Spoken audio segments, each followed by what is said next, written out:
Good morning girls. फिर एक बार 10वीं कक्षा के हिंदी विषय में आप सभी का स्वागत है।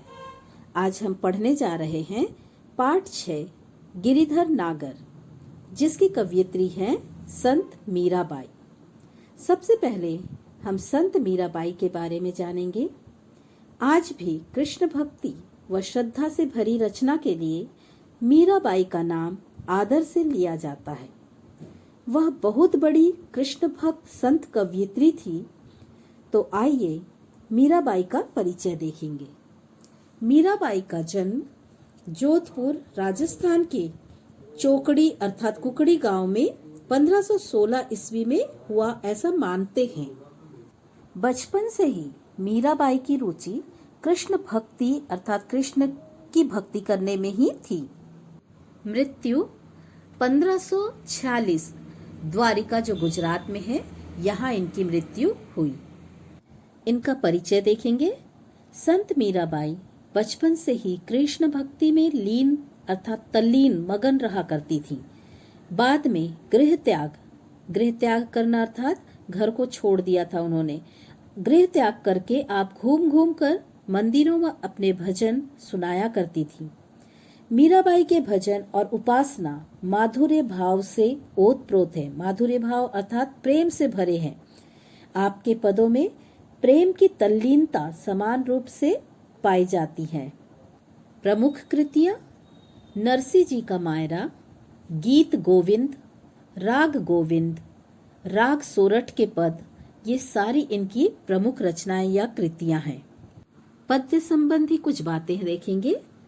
मीराबाई के सभी पद उनके आराध्य के प्रति ही समर्पित है। आराध्य मतलब जिनकी वो आराधना करती थी, उन्हीं के लिए उन्होंने अपने गीतों को, कविताओं को लिखा।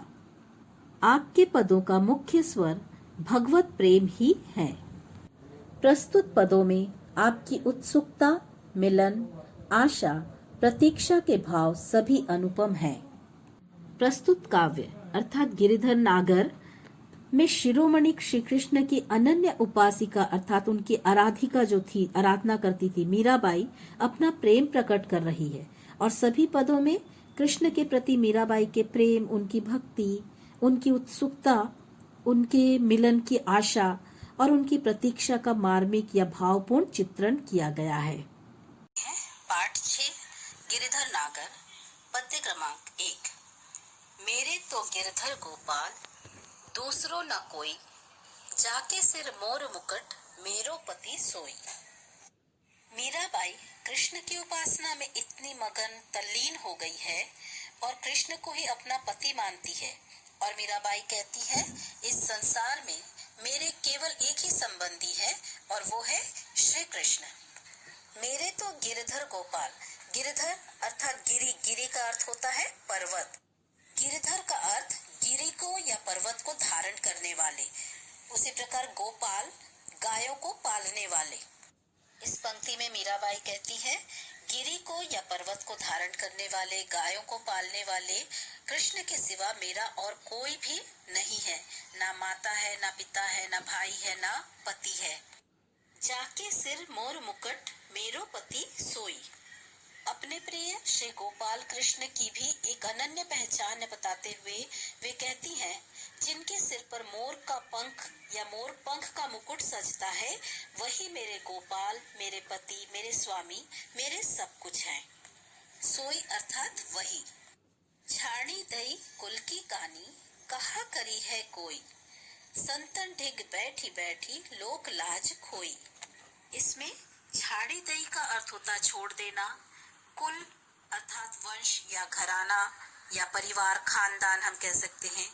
कानी का अर्थ होता है मर्यादा। संतन का अर्थ साधु संत। ढिग इसका अर्थ होता है पास या निकट। छाड़ी दई कुल की कानी, इन पंक्तियों का अर्थ हम देखेंगे। इसमें मीरा जी कहती है कि मैं अपने प्रियतम अर्थात श्री कृष्ण के लिए अपने कुल की मान मर्यादा का मान करना भी या सम्मान करना छोड़ दिया है। चाहे मुझे कोई कुछ भी कहे, मैंने सोचना भी छोड़ दिया है कि लोग मेरे बारे में क्या क्या कहेंगे। हो सकता है कि लोग कहेंगे कि मीरा साधु सन्यासियों योगियों के बीच रहती है, मीरा को संसार की मर्यादा का ख्याल नहीं है, लोक लाज तक नहीं है। असुवन जल सींची सींची प्रेम बेली बोई, अब तो बेल फैल गई आनंद फल होई। शब्दार्थ देखेंगे। असुवन अर्थात आंसू, सींची इसका अर्थ होता है सींचना, बेली मतलब बेल या लता, इंग्लिश में इसको हम क्रीपर कहते हैं। आनंद का अर्थ है आनंद या खुशी। भावार्थ इस प्रकार है। इन दो पंक्तियों में कवयित्री कहती है कि जिस प्रकार पौधे में पानी डालकर उसे सींचा जाता है तो पौधे में बेल आ जाती है, फिर उसमें फल आने लगते हैं, ठीक वैसे ही मीरा अपने प्रेम के बारे में कहती है कि कृष्ण के प्रति प्रेम रूपी जिस बेल को मैंने बोया था उसे मैंने कृष्ण से बिछड़ने पर या वियोग या विरह में बहने वाले आंसुओं से सींच कर बढ़ाया है, और अब ये प्रेम रूपी बेल बढ़ गई है और प्रेम की ये बेल इतना फल फूल कर फैल गई है कि अब उसमें आनंद रूपी फल लग गए हैं, अर्थात ये प्रेम ही उनके जीवन का लक्ष्य बन गया है और मीराबाई को उस प्रेम में आनंद ही आनंद आने लगा है। अगली पंक्ति इस प्रकार है। दूध की मथनिया बड़े प्रेम से बिलोई, माखन जब काढ़ी लियो छाछ पिए कोई। मथनिया जिसका अर्थ है मथनी, जो दही मथने का पात्र होता है या बर्तन। बिलोई का अर्थ मथना। काढ़ी लियो अर्थात निकाल लेना। दूध की मथनिया बड़े प्रेम से बिलोई। पहले यहाँ मथनी का अर्थ समझेंगे कि मथनी से दही को मथ कर मक्खन निकाला जाता है और मक्खन से घी निकाला जाता है और नीचे जो बच जाता है छाछ, या छाछ को फेंक दिया जाता है या छोड़ दिया जाता है। इसी उदाहरण को लेकर कवियत्री कहती है कि मैंने दूध जमाने के पात्र में जमे दही को मथानी से बड़े प्रेम से मथा है या बिलोया है और उसमें से कृष्ण रूपी मक्खन को निकाल लिया और जो छाछ रूपी जो जगत है या निस्सार व्यर्थ जगत है उसे छोड़ दिया है। मीरा अपने प्रेम पर गर्व करती है और कहती है कि यह प्रेम बहुत श्रम का परिणाम है। जैसे कोई स्त्री दूध को मथती है और मथते मथते उसमें से मक्खन निकालकर अपने लिए रख लेती है और बचा हुआ छाछ दूसरों के लिए छोड़ देती है, वैसे ही मीरा ने कृष्ण को पूरा जीवन मानकर तमाम चोट खाने के बाद भी प्रेम से मथा है उसे और अब आनंद को प्राप्त कर लिया है और बाकी संसार जो भी कहता है सुनता है वह तो बस छाछ है, अर्थात संसार में जो नश्वरता है, नाश होने वाली चीज है या भाव है, उसका वो त्याग कर चुकी है और प्रेम रूपी कृष्ण को अपना चुकी है और अपना सर्वस्व सौंप चुकी है। भगत देखी राजी हुई, जगत देखी रोई, दासी मीरा लाल गिरधर तारो अब मोही। भगत का अर्थ यहाँ पर है भक्त। देखी मतलब देखकर, राजी होना मतलब प्रसन्न होना, जगत का अर्थ होता है संसार। उसी प्रकार दासी का अर्थ होता है सेवक, सेविका, और गिरधर अर्थात गिरी को धारण करने वाले, तारों का अर्थ है पार लगाना। भगत देखी राजी हुई, जगत देखी रोई। इस पंक्ति में मीरा कहती है कृष्ण के भक्तों को देखकर वो बड़ी खुश होती है, प्रसन्न होती है और साधु संतों के साथ उनका मन प्रसन्न हो जाता है।